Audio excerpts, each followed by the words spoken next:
We just came back from Baltimore doing our third annual opioid summit. So we're doing our best to go out and try to figure out how, with whatever money we've got, we can build out some basic treatment and basic education and get the universities and colleges involved everywhere so we can keep everybody alive. And that's the most important thing. You got a chance as long as you're breathing.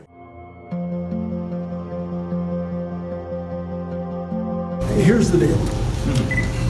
Number one, you would like to stop people from dying. You need a network that gets Narcan in as many hands as possible. Come on in here, step right up here, and I'll show you how it works. We have a huge uptick in a number of opiates going out. It could be patient-specific, it could be disease-specific, or we could have a problem. And that's the beauty of this integrated system. We know all the way from manufacturer to bedside. We have escalated the amount of prescribing over time, and that was going back a decade. This wasn't something that started yesterday. Time, So now it has reached a tipping point.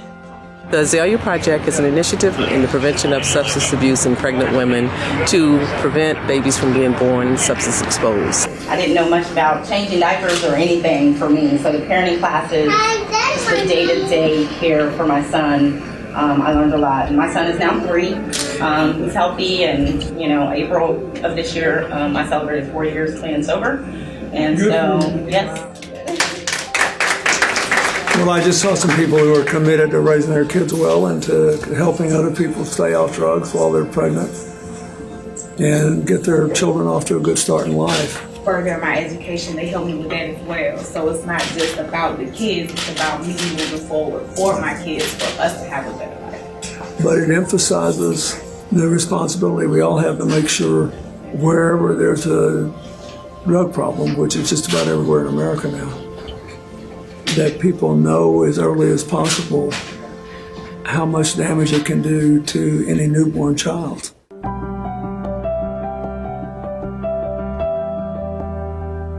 In America, 1 in 6 adults don't have adequate access to healthy food. About 40% of food in the United States is wasted. And what our students do is they recover food that would normally be thrown away, and they repackage it into healthy meals that are shared with people in need in our communities.